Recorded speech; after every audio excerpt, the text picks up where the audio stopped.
Part 1. The stars stretched endlessly before the horizon's edge as it drifted through the outer regions of charted space. Captain Daesung stood on the bridge, watching the viewport with calm eyes. His crew had been traveling for 6 months, mapping new systems and searching for signs of other civilizations.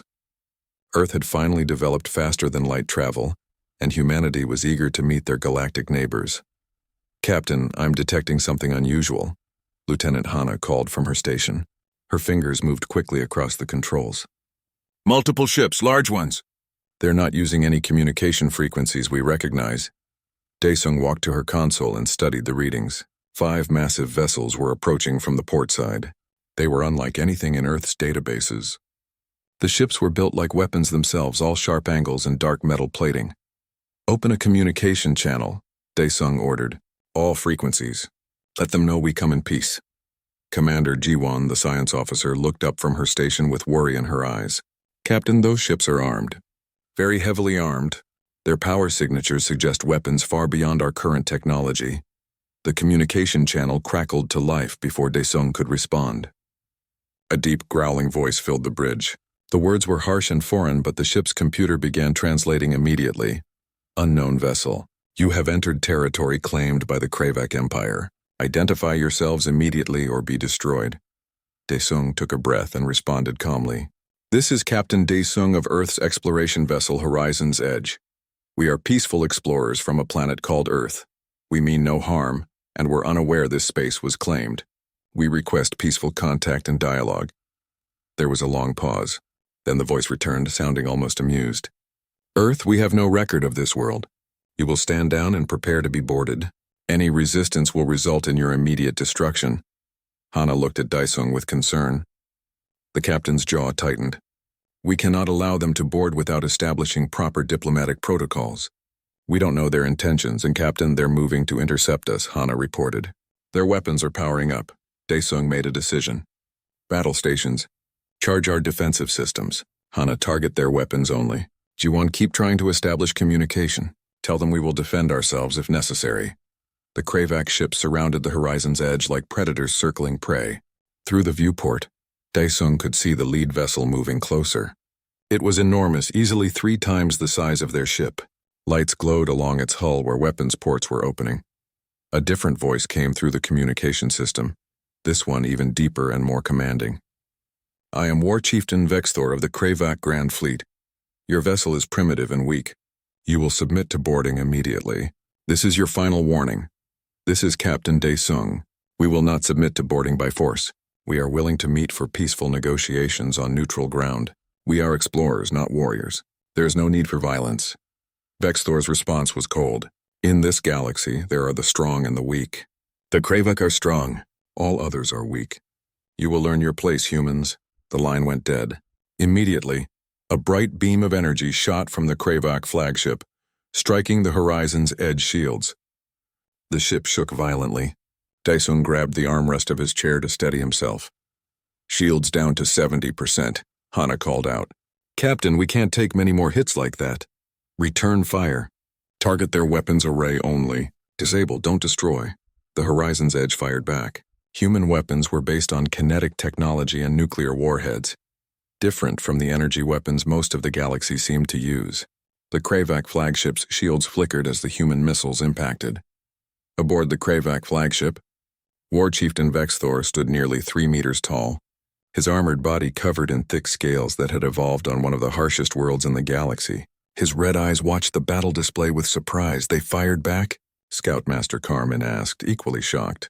"No species has ever fired on a Kravak vessel during first contact. They always surrender immediately." "Their weapons are primitive," Vexthor growled, "but they dare to resist. Interesting. Perhaps these humans have some spirit after all. It will make breaking them more satisfying." The Kravak unleashed a full barrage. The horizon's edge shook under the assault. Systems sparked and failed across the bridge. Jiwon's console exploded in a shower of sparks, throwing her backward. Daesung rushed to her side. "I'm okay," she gasped, her arm burned but still functional. "Get back to command." "Medical team to the bridge," Daesung called out. He returned to his chair, knowing his crew was injured but still fighting. "Hana, status?" "Shields at 30% and failing.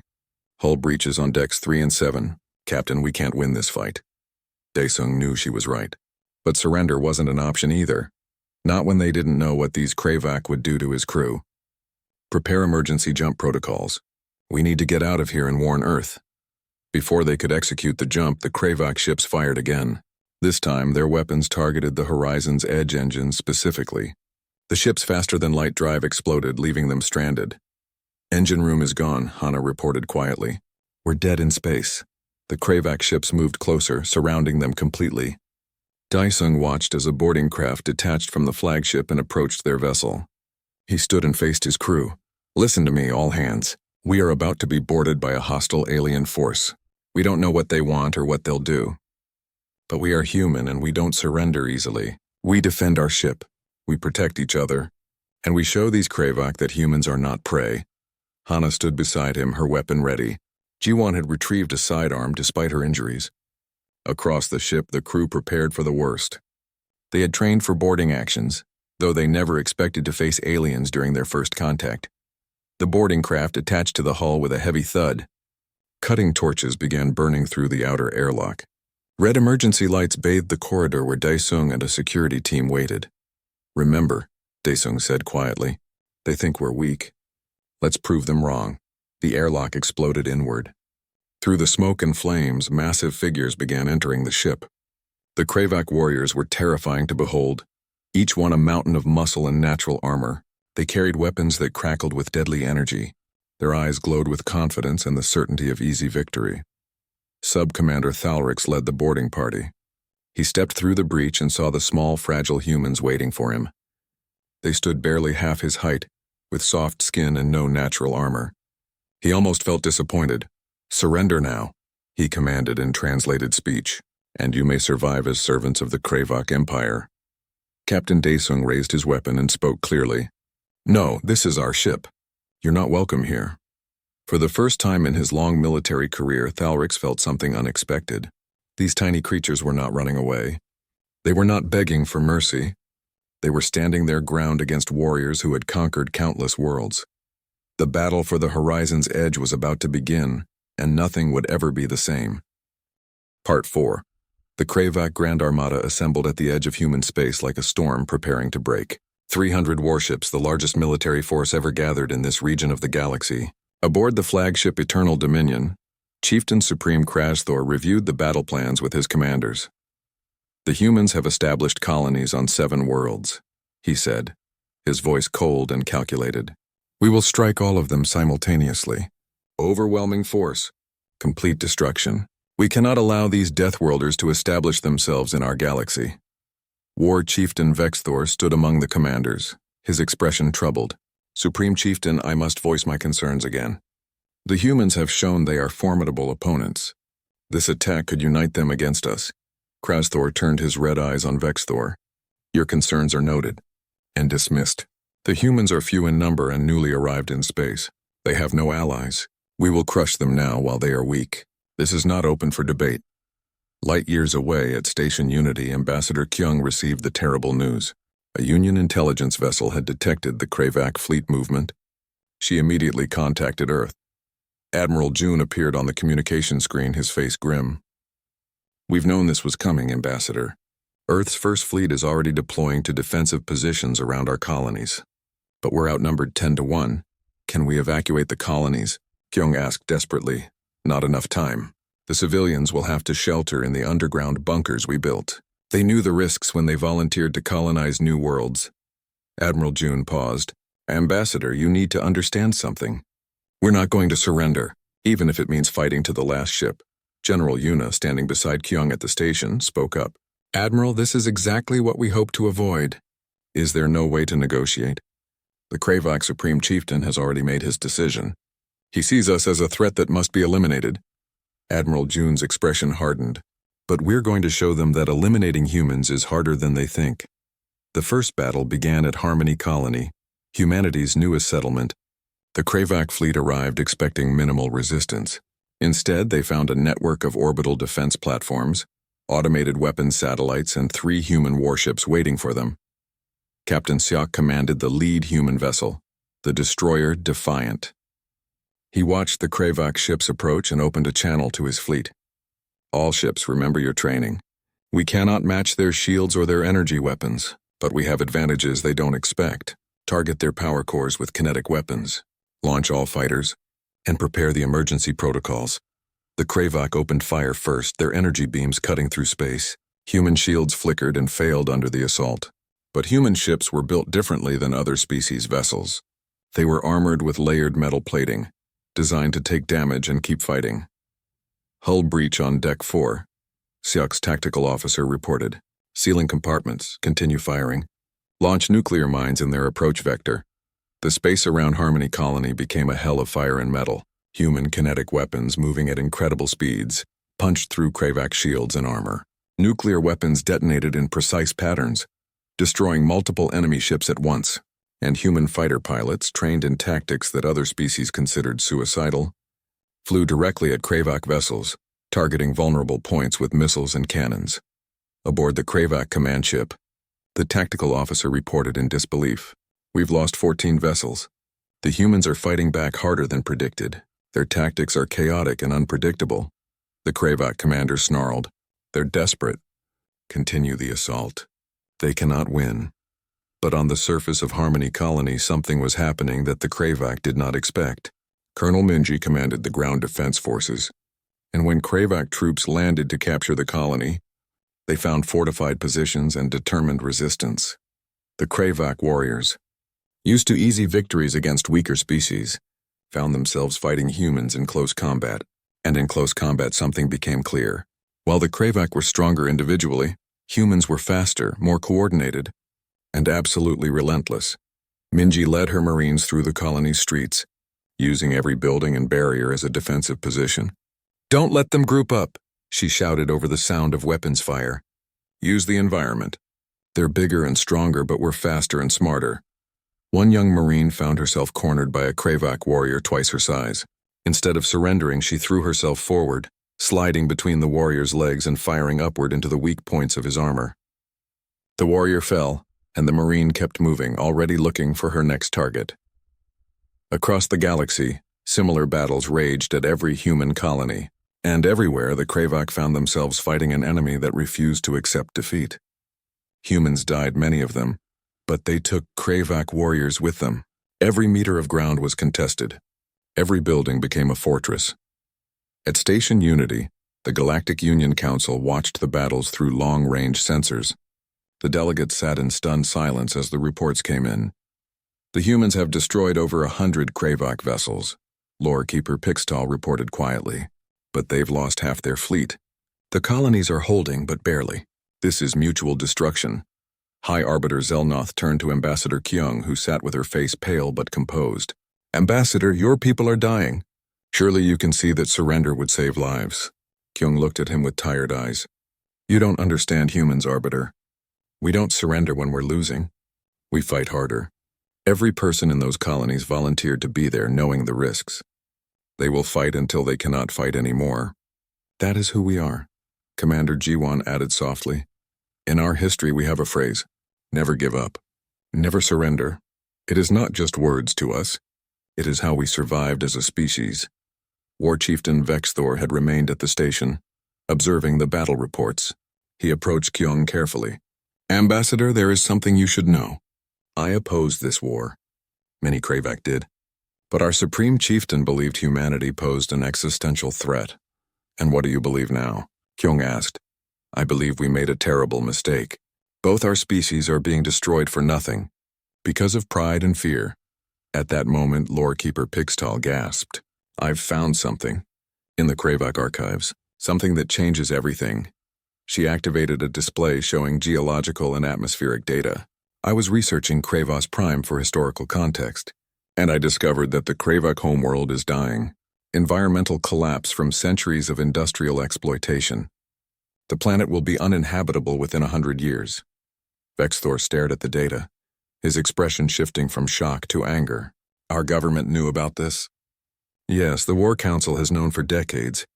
That's why they started this war. They need new worlds to colonize, and they saw humanity as competition for resources. Kyung stood up suddenly.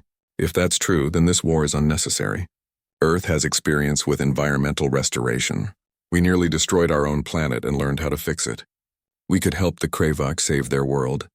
Vexthor looked at her with something like hope. You would help us? After we attacked you? If it means ending this war and saving lives on both sides, yes. But we need to stop the fighting now before it's too late. High Arbiter Zelnoth contacted the Galactic Union emergency channels. This is High Arbiter Zelnoth. We are issuing an immediate ceasefire order to all Kravok and human forces. New information has come to light that could end this conflict peacefully.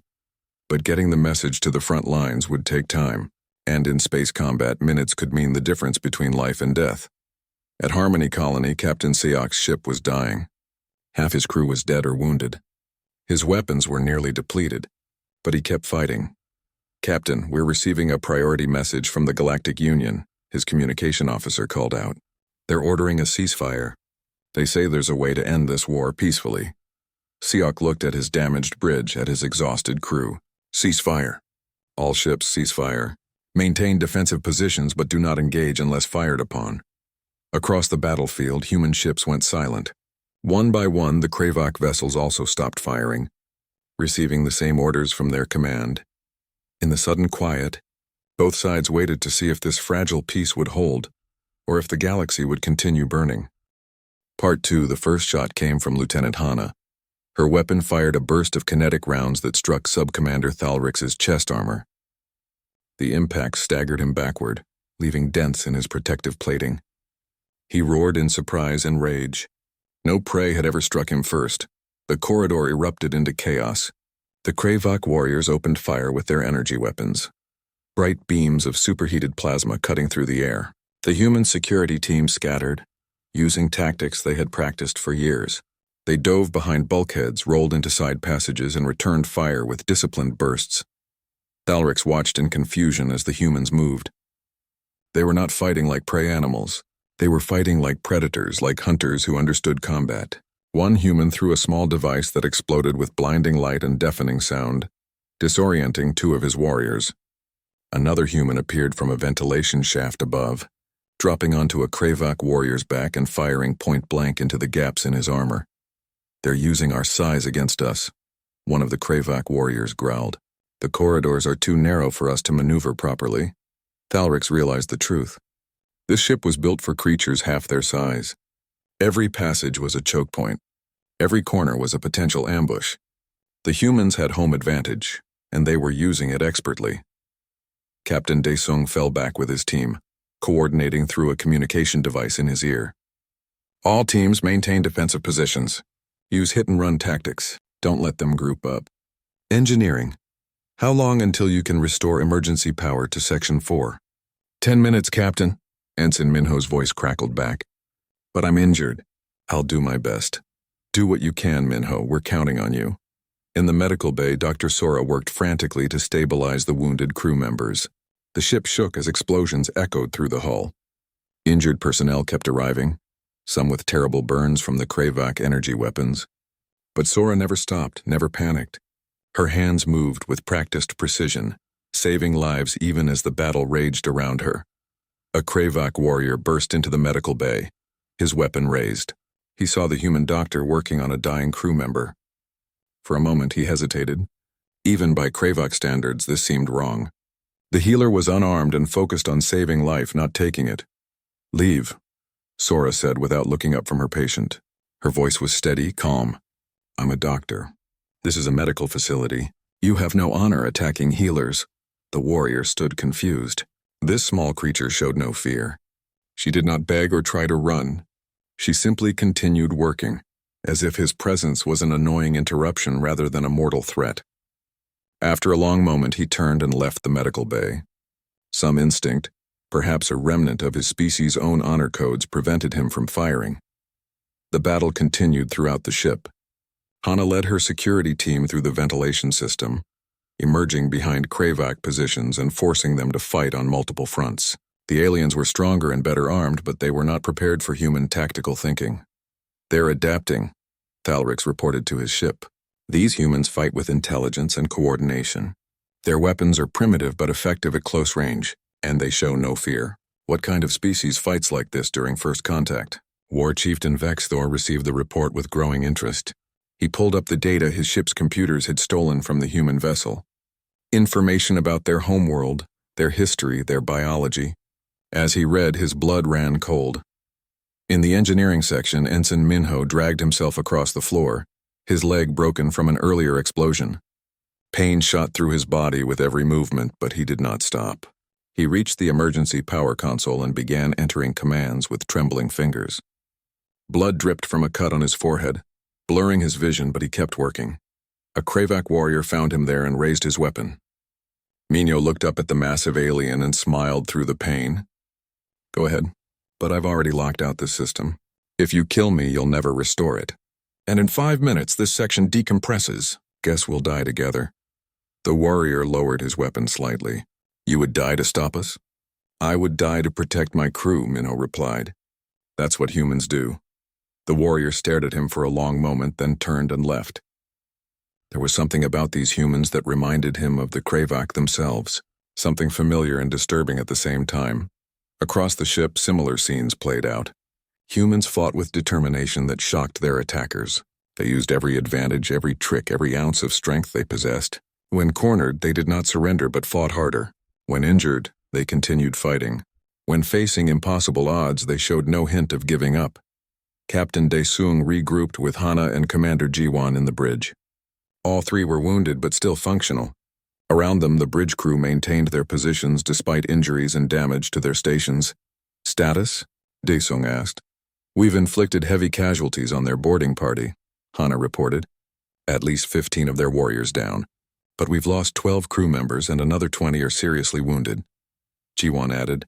Captain, I've been analyzing their movements. They're starting to withdraw.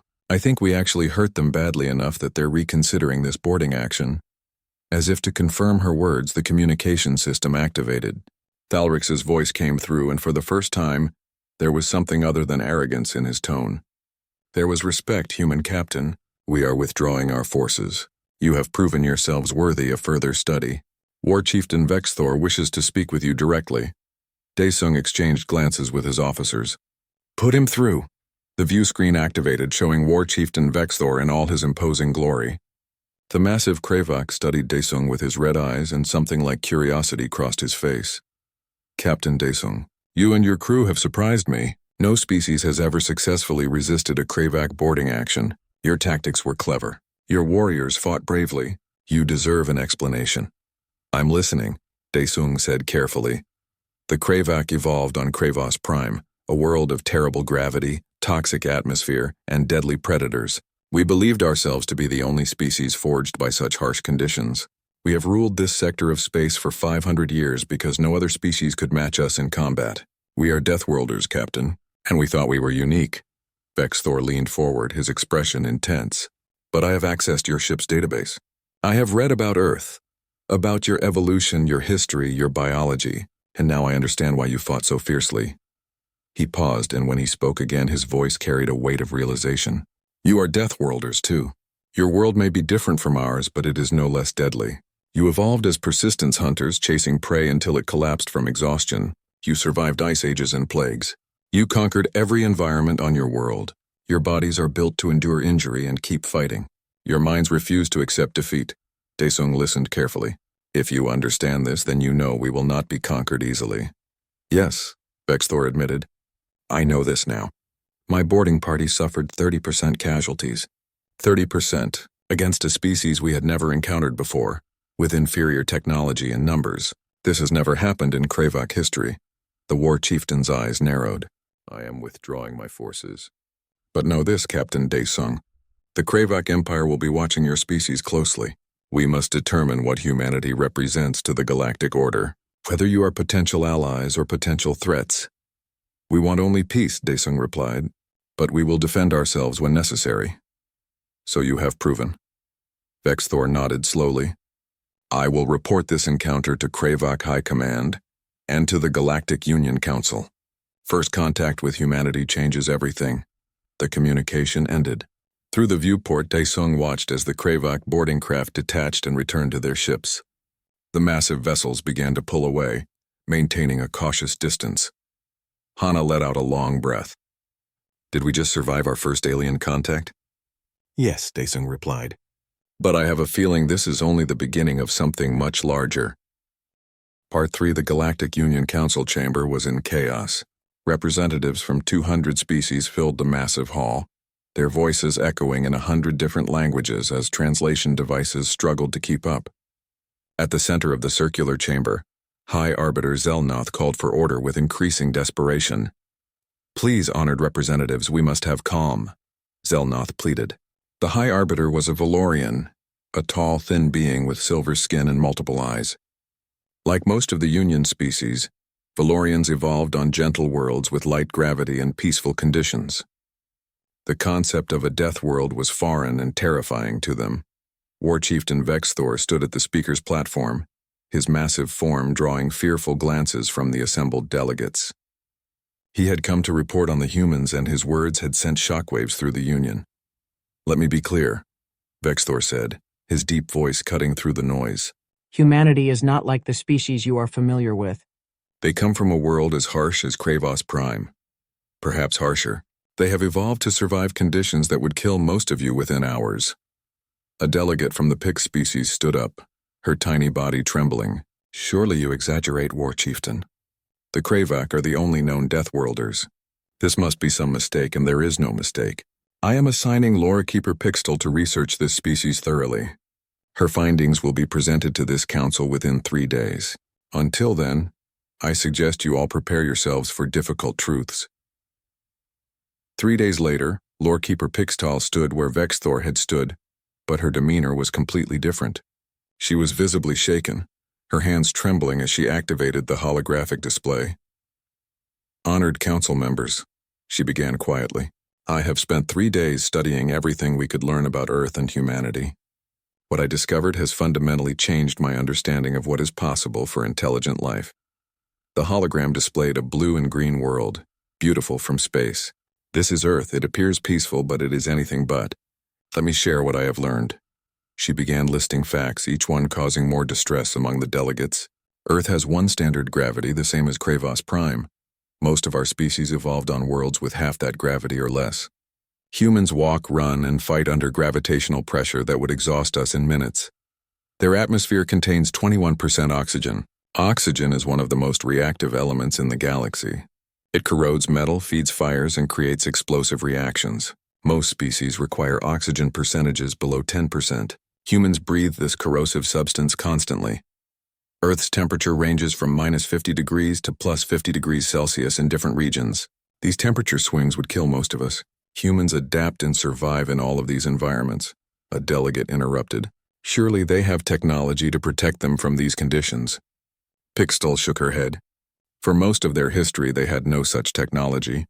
They survived through biological adaptation alone. Their bodies regulate temperature through water evaporation. They possess layers of fat for insulation. They can survive in deserts, jungles, frozen wastelands, and mountains. No other species has such range. She changed the display to show various Earth creatures. Earth teems with deadly life. Millions of species of microorganisms, many of which are lethal to other species. Humans have evolved immune systems so aggressive, they sometimes attack their own bodies. They are constantly at war with invisible threats.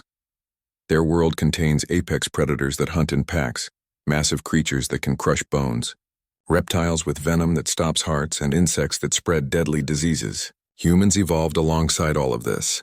They learned to hunt the hunters. They domesticated wolves, turning apex predators into loyal companions.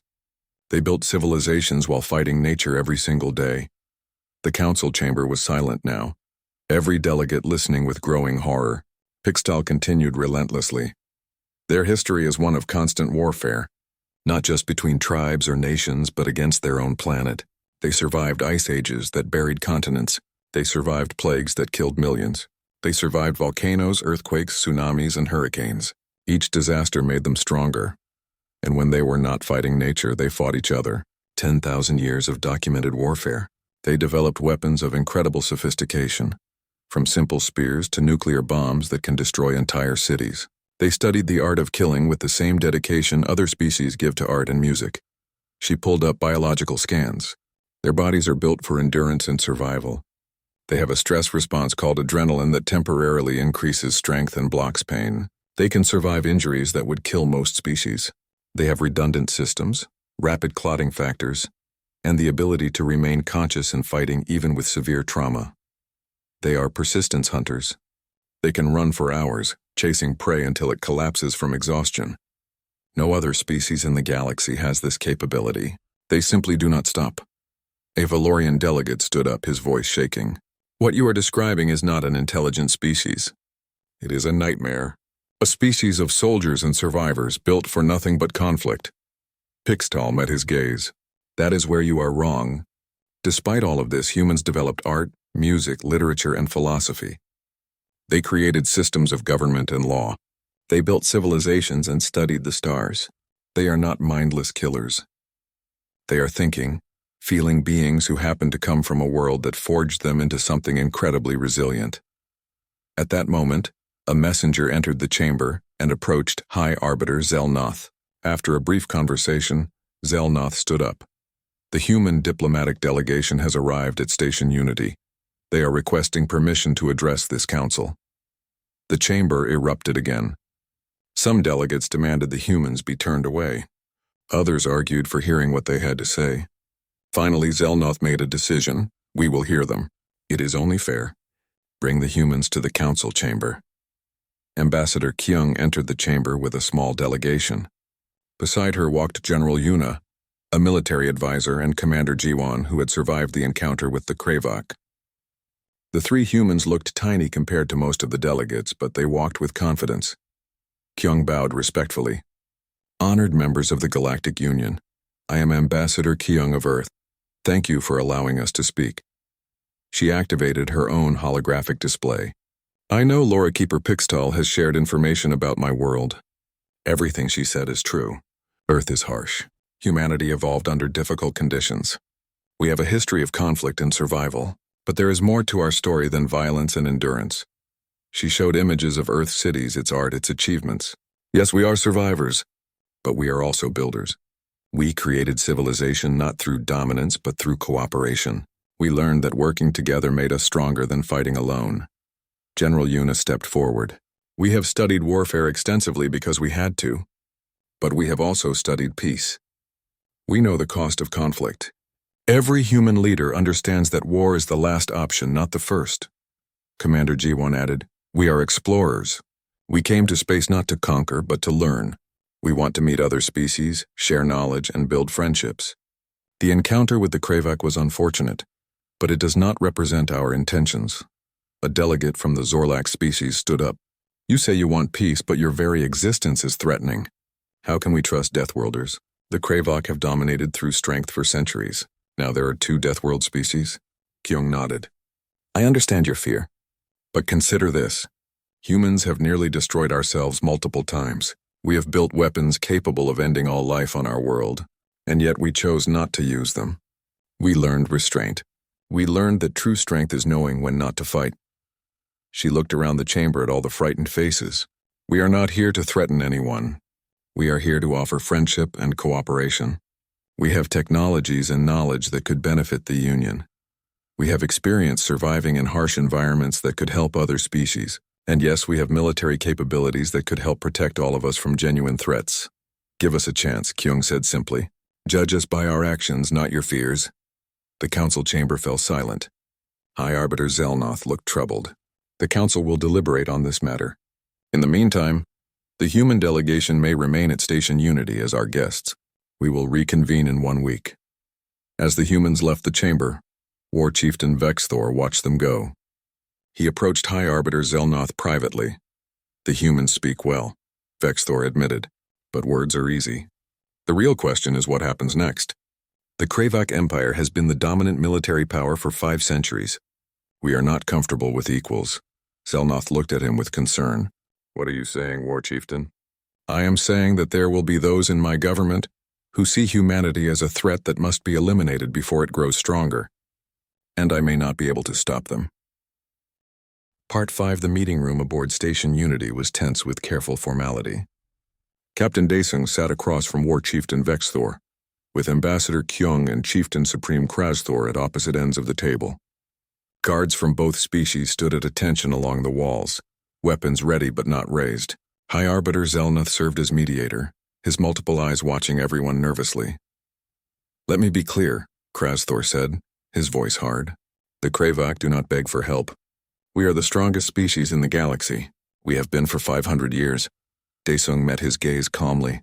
"And yet your world is dying. Pride cannot stop environmental collapse. Strength cannot reverse centuries of damage. You need help whether you want to admit it or not." Krasthor's scales bristled with anger, but Vexthor placed a hand on his leader's arm. "Supreme Chieftain, the human speaks truth. Our scientists have confirmed it. Kravos Prime has less than a century before the atmosphere becomes toxic even for us. We must consider all options." Ambassador Kyung activated a holographic display showing Earth. "Our planet was once dying too. 200 years ago, our climate was collapsing. Oceans were rising. Storms were becoming more violent. We were destroying ourselves through industrial pollution and resource exploitation." She changed the display to show various technologies and processes. "But we learned. We developed carbon capture systems, atmospheric processors, and ecological restoration techniques. We learned how to heal a planet while still maintaining our civilization. This knowledge could save Kravos Prime." Dr. Hyun, a human environmental specialist, stepped forward with additional data. "I have reviewed the information about your homeworld. The damage is extensive but not irreversible. With proper intervention, we could stabilize your atmosphere within 20 years and begin full restoration within 50. Krasthor studied the data for a long moment. Finally he spoke, and his voice was different, less arrogant. "Why would you help us?" "We attacked you. We killed your people. By all rights, you should want us destroyed," Daesung answered. "Because we understand. We have been where you are, desperate, afraid of losing everything, making terrible decisions out of fear. We know what it is like to face extinction, and we know that survival sometimes requires accepting help, even from unexpected sources. There is also a practical reason," General Yuna added. "This war is destroying both our species. We have lost ships and colonies. You have lost warriors and resources. If we continue fighting, we both lose, but if we work together, we both survive." Elder Voxnar, a Kravak statesman who had opposed the war from the beginning, spoke up.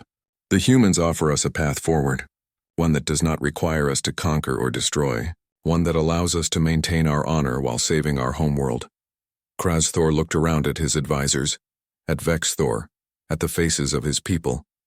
Then he looked at the humans, these small creatures who had fought his warriors to a standstill and now offered help instead of vengeance. "Very well," he said slowly. "The Kravak Empire accepts your offer of assistance.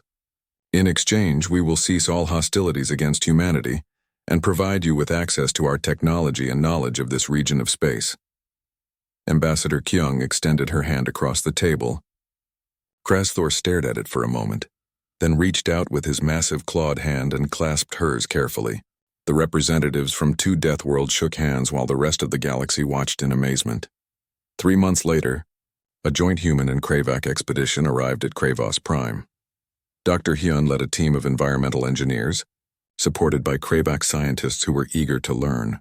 They established orbital platforms to process atmospheric contaminants. They planted massive forests of specially engineered plants designed to accelerate oxygen production and carbon absorption. They built filtration systems in the oceans to clean centuries of industrial waste. Lieutenant Hana and a Kravak warrior named Tolvar worked together to install one of the atmospheric processors.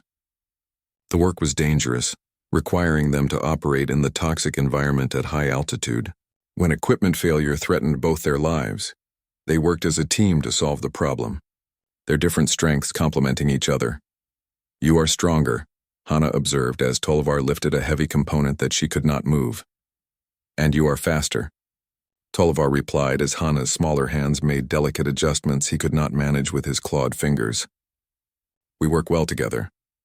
On the surface, Colonel Minji trained alongside Kravak ground forces, sharing human tactical knowledge while learning Kravak combat techniques.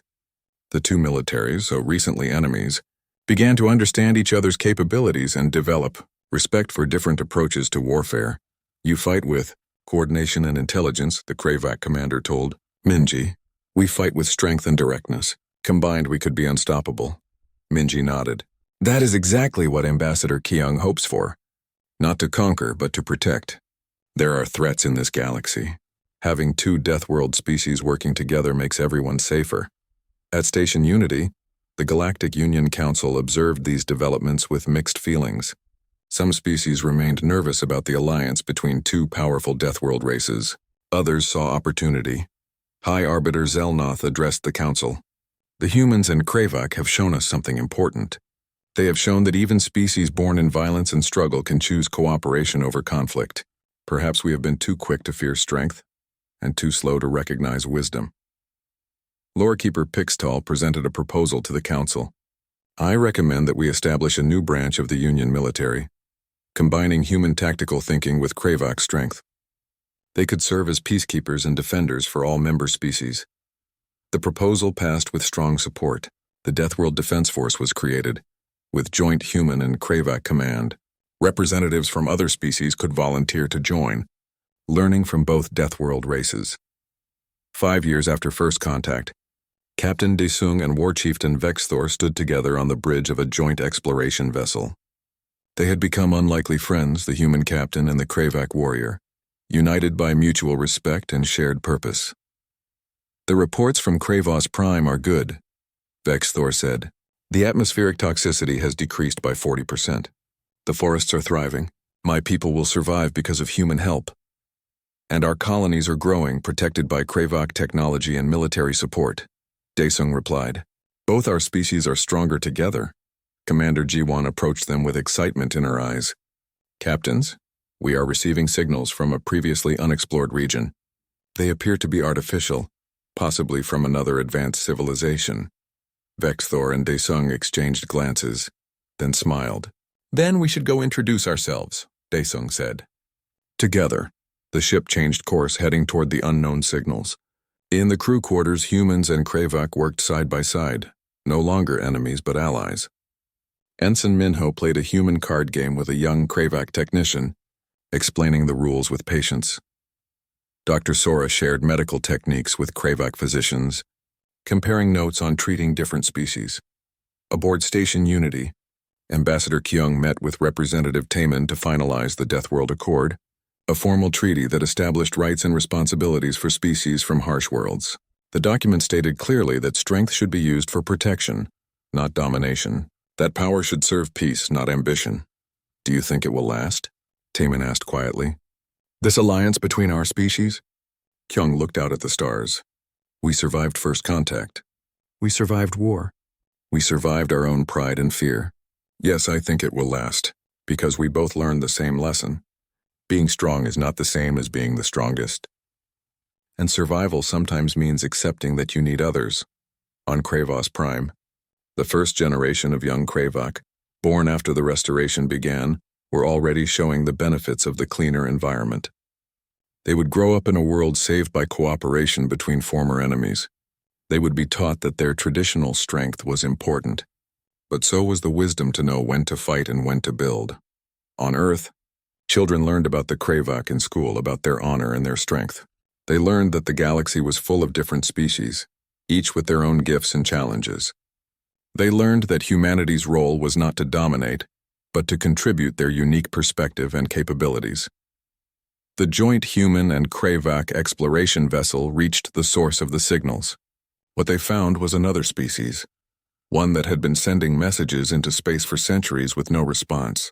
When Daesung and Vexthor appeared on their communication screens together, the new species responded with surprise and hope.